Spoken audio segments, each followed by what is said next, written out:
Hey, what's up, fellow anime lovers?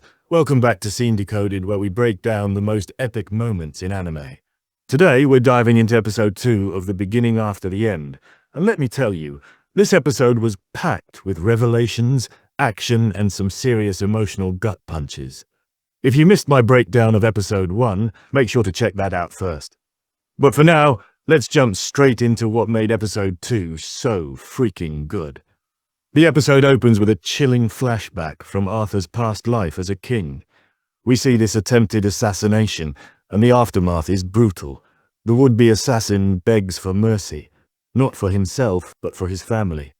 He's practically on his knees pleading with the council and Arthur to spare them from being deported to their homeland, which he describes as basically a death sentence. But here's where things get dark. Instead of showing mercy, Arthur, in his past life, executes the man's wife and son right in front of him. And the assassin's response? "Thank you, Your Majesty, for freeing them from their suffering." That moment gives us so much insight into Arthur's character and why he seems to carry this heavy burden in his new life. It shows just how ruthless he used to be, and possibly why he's been given this second chance. Moving to the present timeline, we get this adorable yet mind-blowing training session between Arthur and his father. His dad offers him a glove, but little Arthur insists on a wooden sword instead. Classic protagonist move, am I right? What happens next had me rewinding the scene twice. Arthur not only holds his own against his father, but manages to enhance his wooden sword with mana. At 4 years old. His father is absolutely stunned when Arthur shatters his mana-enhanced staff, and honestly, so was I. This kid is ridiculously overpowered, and I am here for it. The training scene triggers this intense argument between Arthur's parents. His father is convinced Arthur needs proper training from a real teacher in the city, while his mother desperately wants to keep her son close. The way they portrayed the mother's emotions here was so raw. You could feel her torn between her son's potential and her desire to protect him. I loved how they resolved this with Arthur's suggestion that they all move to the city together.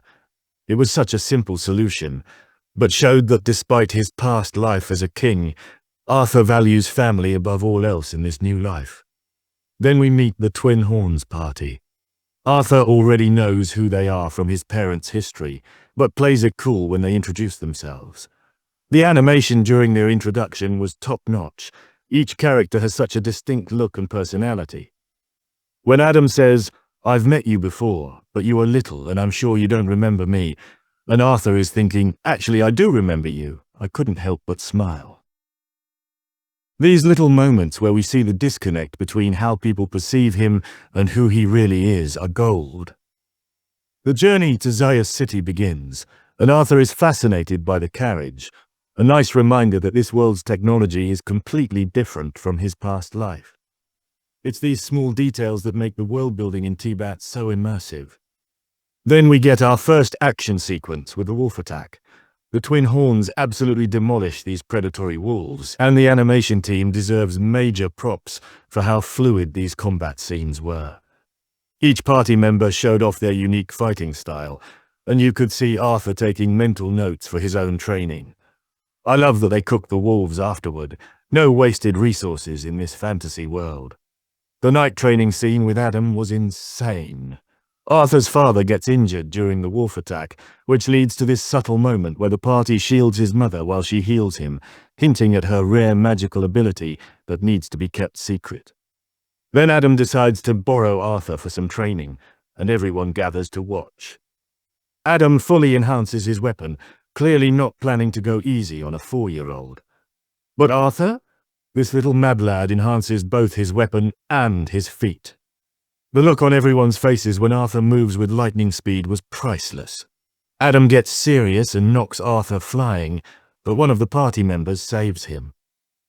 The way everyone scolds Adam afterward, "You didn't restrain yourself," and Adam's response, "You weren't the ones fighting this little monster," had me laughing out loud.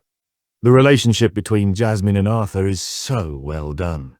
She approaches him after witnessing his abilities and gives him that look that Arthur describes as someone who won't leave me alone until they get what they want. Their training sessions become this cool mentor-student relationship, but with Arthur secretly being the more knowledgeable one because of his past life. The moment when Jasmine gives Arthur a dagger as a birthday gift absolutely melted my heart. Everyone's shocked reaction to Jasmine actually liking someone reinforces just how special their bond is. Just when things are going smoothly, bam! Bandit attack. The tension in this scene was perfectly executed. The bandits surround them, and their leader makes this chilling statement about not killing the women and children so their value doesn't decrease. Yikes. The fight choreography here was stellar. The twin horns demonstrate their superior skill and strength, but they're outnumbered. Watching them slowly get exhausted as they fight off wave after wave of bandits had me on the edge of my seat. The emotional climax comes when Arthur's father gets injured and asks Arthur to flee with his mother. Arthur refuses at first, insisting he can fight, but then his father drops the bombshell. Use your strength to protect your mother because she's going to have another child soon. That revelation hits Arthur hard. In that moment, he realizes what's been going on with his mother's condition and agrees to escape with her. The way the animation captures Arthur's expression here, the realization that he's about to be a big brother, was masterfully done. The escape sequence is heart-pounding. The twin horns create an opening for Arthur and his mother, fighting off bandits to clear their path. But just when they think they're safe, a sorcerer attacks them from afar. Arthur pushes his mother out of harm's way but gets hit himself, sending him falling off the mountain edge. In his final act, he uses Jasmine's dagger with a rope to take the sorcerer down with him. That move was both tragic and badass at the same time. Arthur's inner monologue as he falls is gut-wrenching. I understand now what that man felt when he learned he wouldn't see his family again. I wish I could become a big brother, but it seems that won't happen. I'm not crying. You're crying. The episode ends with Arthur landing in the forest, somehow still alive, only to come face to face with that massive creature we saw in episode 1. Talk about a cliffhanger. I literally shouted at my screen when the credits rolled. This episode perfectly balances action, character development, and world building. The way it connects Arthur's past life with his current one through themes of protection and sacrifice is masterful storytelling. We're seeing his character grow from the ruthless king who executed an innocent family to someone willing to sacrifice himself to protect his pregnant mother. The animation quality remains consistently high, especially during the combat sequences. The voice acting conveys so much emotion, particularly during the family discussions and Arthur's inner monologues. If the rest of the series maintains this quality, we're in for something really special with TBATE. What did you think of episode 2? Let me know in the comments below. And if you enjoyed this breakdown, smash that like button and subscribe for more Scene Decoded content. Next week we'll be diving into episode 3, so turn on those notifications. Until next time, this is Scene Decoded, signing off.